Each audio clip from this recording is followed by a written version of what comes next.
Fala galera, Yuri Valens aqui e no vídeo de hoje eu vou mostrar para vocês três fundos imobiliários que eu investi nesse mês de junho e dois fundos que eu peguei e vendi. Inclusive um deles eu zerei a posição. Para adiantar para vocês, eu já digo que eu investi no HGLG, DTLG, RSR11, zerei minha posição no NCHB e também vendi metade das minhas cotas do DEVA11. Eu vou mostrar o motivo para vocês, principalmente utilizando os dados da nossa planilha de controle de carteira de fundos imobiliários. Galera, aqui está a nossa planilha de controle de carteira de fundos imobiliários. Essa é a minha carteira atual. Então, eu estou agora com 9 fundos imobiliários na minha carteira. Sendo que o Game On são aquelas duas cotas que eu recebi ano passado de doação da Guardian e que está aqui na minha carteira até hoje. Enfim, se desconsiderarmos ele, nós temos aqui 8 fundos imobiliários na nossa carteira. E o valor total investido, 22.427, valor de mercado, 20.619. Valor total de valorização e desvalorização, R$ 1.800 da carteira atual. Já foi pior, né? Mas ainda bem que alguns fundos recuperaram seu valor de mercado e outros mais ainda, subirem muito. E, por exemplo, alguns fundos, os fundos principalmente de tijolos, que valorizaram muito, vamos comparar nos últimos meses. Retorno total da carteira, 8% de prejuízo. Se eu vendesse só com base no valor investido e o valor de mercado. Mas nós temos aqui uma informação muito bacana, que é o total de provento acumulado desde quando eu comecei a investir e também a quantidade do trade realizado na compra e venda de fundos imobiliários. Então, meu lucro total com base nisso está em mais de R$ 5.000, que daria um retorno de 22,46%. Inclusive, um fundo recente que eu acrescentei na minha carteira, que já tinha muitos anos que eu acompanho ele, sempre quis investir nele, mas sempre achei que ele estava meio caro, mas agora achei que chegou o momento de eu pegar e fazer esse investimento. Diminuir um pouco a minha carteira de papéis, aumentar a exposição em fundos de tijolo e aproveitei uma pequena janela de oportunidade que é do HGLG, que ele estava passando por uma emissão e com base nisso o valor do mercado estava abaixo de R$ 160, sendo que o normal para esse fundo é ficar acima desses 170. Então, com isso, eu resolvi, primeiro, zerar minha posição em NCHB, que é um fundo que eu gosto muito. Tinha ele a um preço médio de quase R$ 91 e vendia a R$ 86,92, ou seja, realizando um prejuízo na qual me gerou de quase R$ 78. Mas o total de proventos que eu já retirei desse fundo bate esse prejuízo e ainda dá um retorno positivo para mim. O outro fundo foi o DEVA11, que eu estava com 80 cotas a quase R$ 87, vendi 40 a 63,47, que realizou um prejuízo de mais de R$ 900.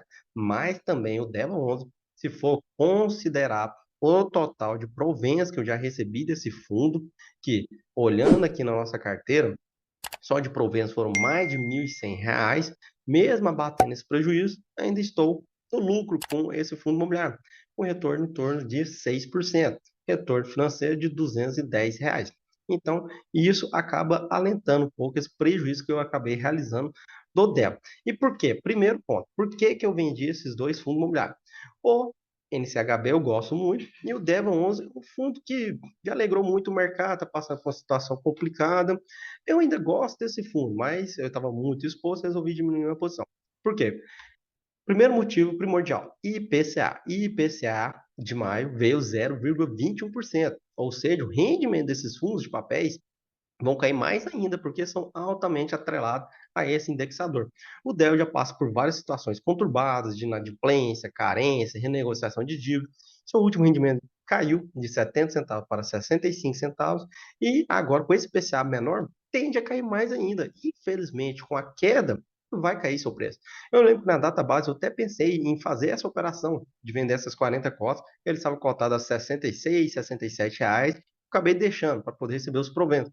Só que os proventos vieram em 65 centavos. Isso fez com que ele caísse para R$ 63. Eu peguei e realizei a venda. No momento atual, ele está cotado em R$ 63, tá? R$ 63 e alguns centavos. Previsão, a minha expectativa é que ele caia mais ainda.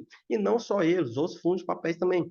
Por exemplo, um dos fundos que eu resolvi investir nesse mês de junho foi o RSR11, que investia a R$ 86,15 e vejo que agora já está a R$ 85, também movido pelo efeito IPCA.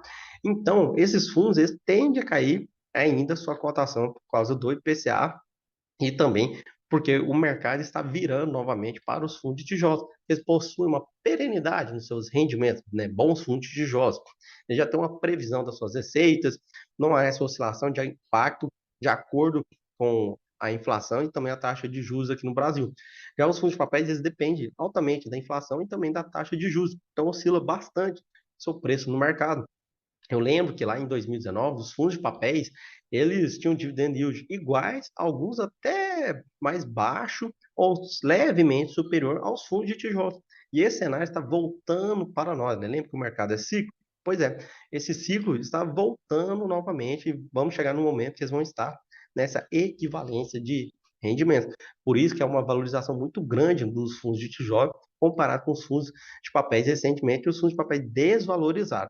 E, em razão disso, eu resolvi então diminuir minha exposição nesses fundos, observando que no futuro, com a queda deles, queda dos rendimentos, queda na cotação do mercado, pode ser que gere oportunidade de recomprar esses fundos. Então, eu ainda estudo essa hipótese de poder recomprar eles mais barato futuramente.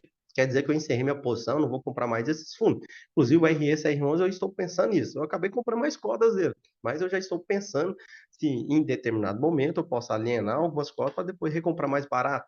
Mesma coisa para o RPR, mesma coisa que para o Dell, que eu já vendi 40 cotas, e o NCHB, que eu zerei minha posição nesse momento.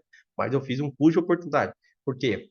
Eu fiz vários investimentos esse mês. Então, primeiro, comprei 5 cotas do RS11 e mais 5 cotas do BTLG11. BTLG comprei a 97,73, ele já está no mercado a R$ 100.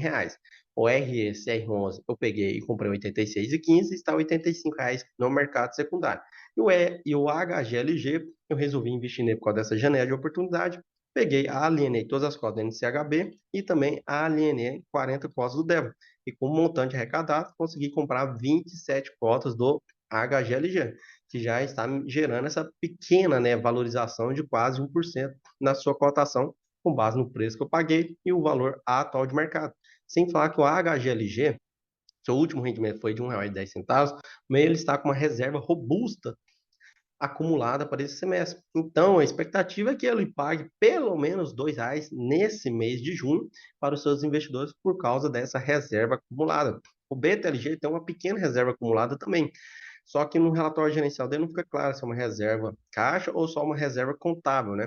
Se for uma reserva caixa, pode ser que ele aumente também o rendimento distribuído. De 74 centavos, ele aumente um pouco mais.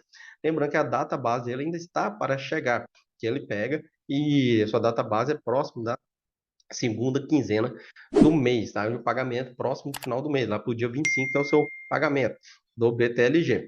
Então, essa é a minha carteira atual, com base nos proventos que eu recebi nesse mês de junho, da competência de maio, eu recebi ao todo R$ 217. Lembrando que aqui não está somado o provento do BTLG, que depois que confirmar o anúncio dos seus rendimentos, eu vou somar aqui, agora eu estou com 15 cotas, vou receber um pouco mais do que anteriormente, que eu tinha 10 cotas. Em relação aos fundos que mais me proveram rendimentos de todos os tempos, ainda em primeiro lugar está o Devon11, com mais de R$ 1.100. Em segundo lugar, temos o RSR11, com quase R$ 948. E aqui, a minha carteira, agora houve uma grande mudança, que antes mais de 50% dela estava atrelada ao segmento de papel. Agora não, mais de 50%, quase 60%, está para fundos de tijolos, especificamente 43% fundos de galpões, com BTLG e o HGLG e o GALG11, HGLG 21%, GALG 15%, e temos o BTLG agora com 7%. E temos o SARI 11, que é um híbrido entre lajes corporativa e galpão logístico, que representa 16% da minha carteira, que é aqui nesse tijolo híbrido. Ao todo, 59% carteira atrelada a fundos de tijolos e 41% ainda fundos de papéis, um híbrido do VGHF, que representa 5% da minha carteira atualmente, Game 11 quase 0%, e dos demais papéis, nós temos o RPE com 14%, DEVA agora com 12%, RSR11 com 10%. E dessa maneira, esse é o novo balanço da minha carteira. Total de resultado que eu tenho aqui com meus fundos imobiliários: VGHF 28,47% de retorno, RECR11 com 26%, SAR 14%, URPR 7,5%, HGLG 0,93%, que é o novo, Game 11 0,72%, Galgo 2,8%, DEVA 6,06% e o BTLG 16,69% de retorno total com a minha carteira atualizada de fundos imobiliários.